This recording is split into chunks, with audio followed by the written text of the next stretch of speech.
ಕಾವೇರಿಯಿಂದ ಗೋದಾವರಿಯವರೆಗೆ ಹಬ್ಬಿದ ವಿಶಾಲ ಕನ್ನಡ ನಾಡು ಸಾವಿರಾರು ವರ್ಷಗಳ ಇತಿಹಾಸವನ್ನ ಹೊಂದಿದ್ದು ಹಲವು ಕವಿಗಳು ಹಾಡಿ ಹೊಗಳಿದ ನಾಡು. ವೈಭವದಿ ಮೆರೆದು ಮಹಾನ್ ವ್ಯಕ್ತಿಗಳು ಪುಣ್ಯವಂತರು ನೆಲೆಸಿದ ಬೀಡು. ಕುಲಕೋಟಿ ಕನ್ನಡಿಗರ ಮನದಿ ಅಚ್ಚಳಿಯದೆ ಉಳಿದಿದೆ ನಮ್ಮ ಕನ್ನಡ ನಾಡು.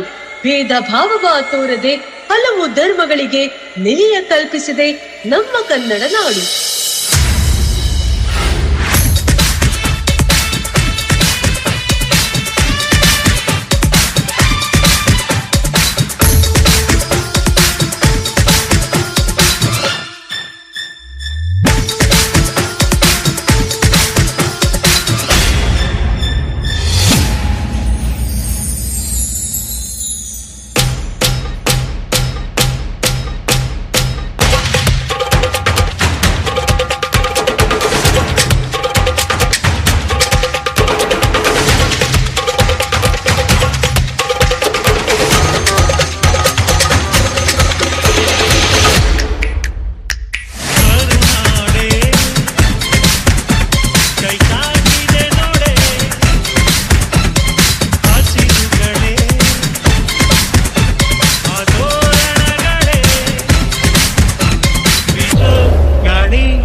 ಹೆಸರಾಯಿತು ಕರ್ನಾಟಕ ಹಸಿರಾಗಲಿ ಕನ್ನಡ, ಹಸಿಗೋಡೆಯ ಹರಳಿನಂತೆ ಹುಸಿಗೋಡೆಯ ಕನ್ನಡ.